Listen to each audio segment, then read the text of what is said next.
If you'd like to purchase Magic Online cards at competitive prices, check out our web store at mtgoacademy.com/store. Alright, hello everyone, this is round one of the Vintage Daily event. I am, if you did not watch the deck tech, I am playing this, or recording this after the fact. The recording equipment, or recording program that I used failed to save the match. So I had some technical difficulties, so I'm going back and recording the replay and trying to provide the kind of the way the game was presented at the time, and kind of give you an idea of what I was thinking along the lines of all the plays that I made. So bear with me, it's a little bit less than ideal in terms of trying to remember what everything happened, but this is what we have to work with right now. So we won the die roll, and we definitely elected to go first. This was our opening hand, so we opened up with a pretty reasonable start. We could go into a turn one Thorn of Amethyst, basically play Ancient Tomb, lead with Mox Pearl, and play Thorn of Amethyst. Playing Ancient Tomb gives us the ability to play around a wasteland if our opponent is playing that type of a deck, instead of running out Mishra's Workshop, which is a little bit more important to it. And we're basically looking, unless we draw something special, we're looking at a turn 3 Wormcoil Engine, and then potentially making it uncounterable if things go our way. So let's see how this works out. So we play Mox Pearl and the Ancient Tomb, and the Thorn of Amethyst goes. So at this point, we see that our opponent is also on Workshop, so we're in sort of a mirror match. They lead with Workshop into Sol Ring, which is a reasonable start, and then he plays Sphere of Resistance. Sorry about that, but Sphere of Resistance against us is kind of weak. It leads me to think that our opponent is not is either has a ton of mana, or really doesn't have anything better to do with it, because Sphere of Resistance against a opposing Workshop deck is just not good. I side them out in the sideboard games. So we did draw a Wasteland, which was really nice. It gave us the ability to kind of try and control their mana production. So getting rid of the Workshop is really important, leaving them with just a Sol Ring, and with the Thorn of Amethyst and the Sphere of Resistance out, really kind of starts to limit what they can do. So let's see what our opponent does. They lead off the next turn with playing a Strip Mine, getting rid of our Ancient Tomb, which is kind of exactly what we wanted. Ancient Tomb is a great card, but especially in a mirror match, the 2 damage adds up pretty quickly, so I'm not too worried about losing that. So for a turn, we drew Metalworker, which is really nice. At this point, we can cast that off of our single Mishra's Workshop here. The alternative was to play Ancient Tomb first, but again, I wanted to conserve life, and once we get Metalworker in play, the Sphere of Resistance prevented that, so we had to play Mishra's Workshop in order to be able to play the Metalworker. So, but needless to say, once we get Metalworker in play, we've got such a large amount of mana production capabilities. I mean, we only have 1 artifact in hand, but as soon as we draw another one, that's 4 mana, and we can just basically tap Workshop to hard cast Wormcoil Engine. But I think next turn we would want to play Cavernous Souls. But we'll see what it works. So our opponent does absolutely nothing, which is great. They are stuck on mana, which is exactly what we were aiming to do. So for a turn, we drew Tangle Wire, and that gives us the ability to play both. Use both to add 4 mana to our mana pool with Metalworker. We don't have enough mana because of the Sphere of Resistance to cast both Wormcoil Engine and Tangle Wire this turn, but we can at least get the Wormcoil Engine out there. And that was enough with the fact that our opponent maybe didn't draw a land. I didn't even get to the draw step, but needless to say, he thought that it wasn't a game that he could win, so he conceded. So we're going to go to game 2. Okay, here we are for game 2. Unfortunately, because this is a replay, we don't get the luxury of showing you the sideboarding strategy that I used. Oh, we should probably go back and discuss the mulligans there. Hold on one second.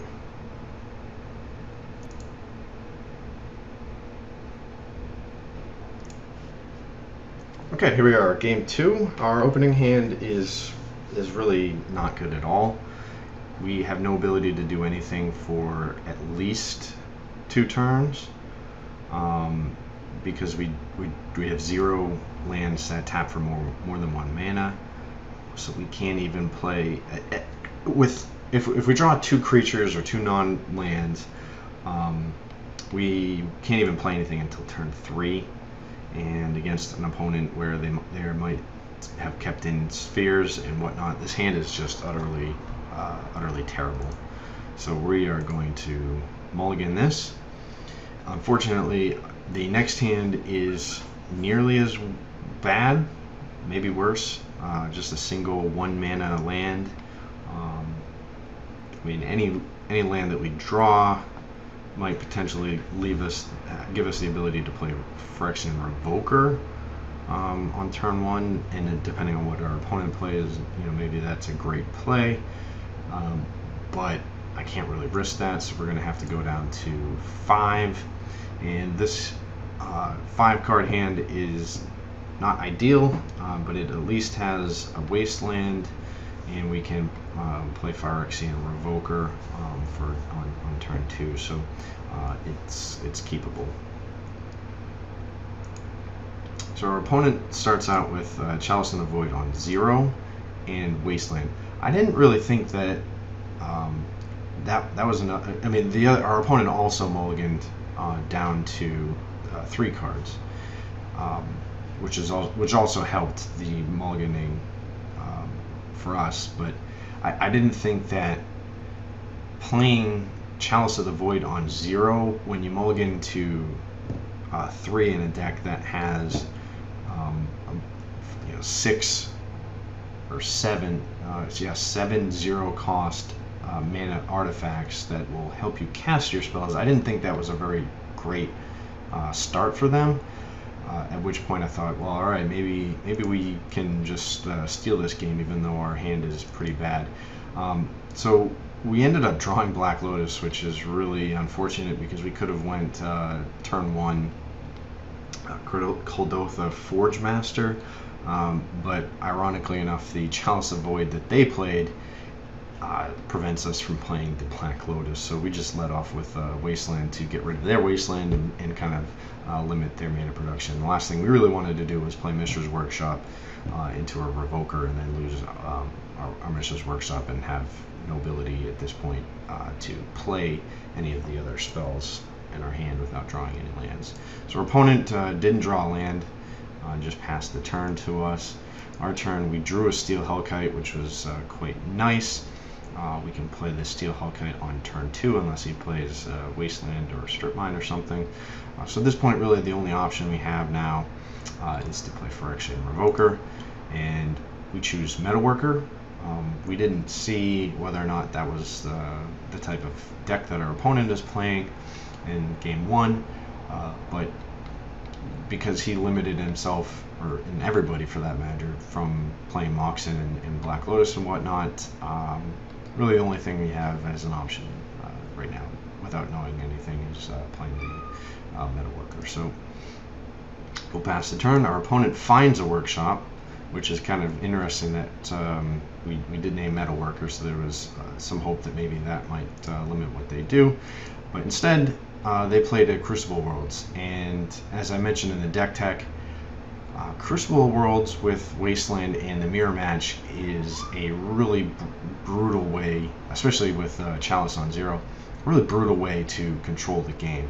So we really have just one single turn in order to play either the Forge Master or the Hellkite, which is kind of where we are at this point. So we drew a Tangle Wire. Obviously, Tangle Wire is not what we want to do. We're going to lose one of these lands next turn to the Wasteland. So the strategy is to play either Forge Master or Hellkite. I ended up choosing to play Hellkite simply because it can kind of take over the game. It's a flyer. It prevents the opponent from potentially being able to block, and it also lets us, if we draw some mana, get rid of the Crucible of Worlds. If nothing else, we can activate it for 0 and knock off his Chalice of the Void. So that gives us some options. So our opponent, as we expected, ends up playing the Wasteland from the graveyard and getting rid of one of our Mishra's Workshops. But this is where our strategy turned on its head. They played a Phyrexian Metamorph, copying our Steel Hellkite, kind of ruining what we were trying to do. That was kind of the perfect card for them to have in their hand, or at least draw one of the two. So now we're stuck with just being only able to trade with the Steel Hellkite and unable to really cast anything else. So again, the last thing we really want at this point is to Tangle Wire. So the only thing we have as an option is to play the Staff of Domination and attack into his Hellkite to get rid of that threat. So our opponent has now pretty much taken over the game with the Crucible Worlds. We are pretty much left with no mana. I'm just going to let the rest of the match play out because there's not really much else to discuss at this point. We lost due to the Crucible Worlds. There really wasn't anything we can do about it. Actually, it's an interesting to point out. We had a potential to steal the game if they were unable to draw some more lands or a threat, and would just continue to beat down with Phyrexian Invoker. But as soon as he played Metalworker, it was pretty much over. It left us unable to attack, and the next turn he played a Razormaid Masticore, so that was that. So we go on to game 3. All right. Let's see, for game 3 we open up with another kind of mediocre hand. We can just lead off with turn 1 Lightning Greaves and potentially hope that we can draw something, another 2-mana land to play Lodestone on turn 2.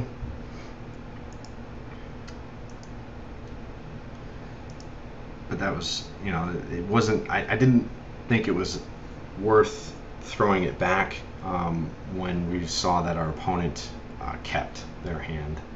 It was a much better play. So we do that. We lead off with Ancient Tomb into Lightning Greaves and just pass the turn. Our opponent plays Mox Pearl, Ancient Tomb, and now Damping Matrix, when I saw it, was quite interesting. I thought it was kind of unique. Before this game, there was, other than the Staff of Domination, there wasn't anything in our deck that indicated that. We never played Lightning Greaves. He never saw Forge Master, so it was really interesting that he decided to bring in Damping Matrix, simply because it could have been a completely dead card. We only have one Staff of Domination, and you don't really need that as to really win. It's just sort of kind of like a win more, like, oh, I win with Metalworker and three artifacts in my hand. So I thought it was really interesting to see that one even had this in his sideboard, because outside of a couple of things in Affinity and maybe Deathrite Shaman, there's really not a lot of activated abilities that are running around in the format that would be prevented by this, because mana abilities still work. So it was a little interesting to see that nonetheless. So we draw another set of Lightning Greaves, which is disappointing. At this point, the only real thing we can do is play Staff of Domination, and even though that doesn't actually do anything under Damping Matrix, if nothing else, it taps to a Tangle Wire. So I get it out of my hand, and I play it. Our opponent plays Wasteland on our Ancient Tomb, which is obviously a big step back. It prevents us from playing Lodestone Golem next turn unless we draw a land, and we did not, so we just play another Cavern of Souls and pass the turn. Well, play Lightning Greaves again. That's something else I can tap to Tangle Wire, and then pass the turn. So our opponent has a pretty good start on us this game. We're stuck on 2 single mana producing lands. He's got enough mana to play a Karn. So things aren't looking too great for us until a couple turns later before we can really do anything. We draw a Metalworker, we're unable to play that. He attacks with Karn. So our life total is getting hammered. We draw a Submarine Titan, which really doesn't do anything. It's just kind of a 7/10 guy. And then our opponent plays Chalice of the Void on 2, which is another curious play. I thought that was kind of interesting. There's not a lot of 2 casting cost cards in our deck, and 2 of them are already on the battlefield. So that was kind of interesting. Because if he had played it on 0, our Black Lotus that we drew the next turn wouldn't have been able to be cast. So the Black Lotus actually lets us play the Metalworker. We could have alternatively played Lodestone Golem, but the Metalworker allows us to start playing these things next turn. The Black Lotus into Lodestone Golem is great if we draw a land next turn, but if we don't draw a land, Metalworker is significantly better than just having a single Lodestone Golem to play. Although Lodestone Golem can block Karn all day, it's a significantly better option for us. So our opponent has us kind of in a tough situation here. We are kind of against the 8 ball, but we are able to at least chump block Karn for the time being. We draw another Metalworker, which is kind of interesting. Gives us the ability to play it next turn, perhaps, and then kind of start really generating some significant mana. So I liked to play both the Steel Hellkites since we had enough mana to do so, only because Steel Hellkite can trade with Lodestone Golem if he attacks, and at least next turn I can also chump block Karn, and then I can turn around and start swinging in for the match. And that was really what I was hoping to get out of this at this point. So he attacks with both, as we predicted. We trade the Steel Hellkite with the Lodestone Golem. We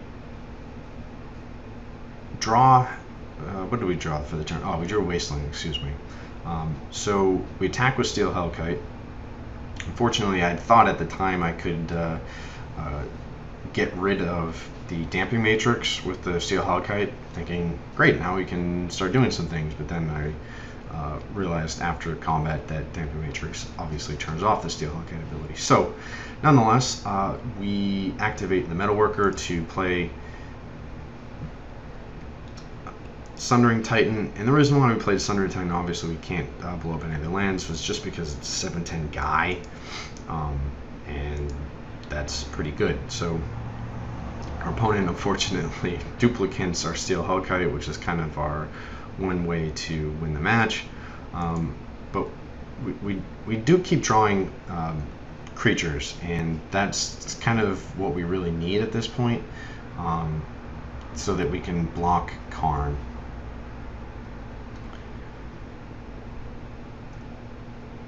So attacking there with the Titan, sorry, this thing ran away from there for a second. Attacking with Sundering Titan and the Lodestone Golem let us trade for the duplicate. Obviously, Karn can block Sundering Titan all day, but we really needed to get the duplicate off the battlefield just in case he does something like play another duplicate or something along those lines. So at this point, we just play out our metal workers, even though they aren't really doing anything.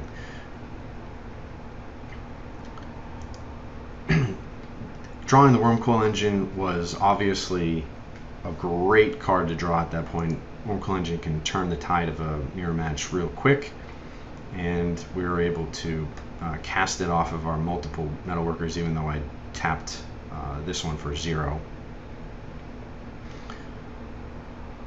So at this point, we pretty much have the game locked up because of the Wormcoil Engine, and it ended up taking us through to the game. So we are on to round 2.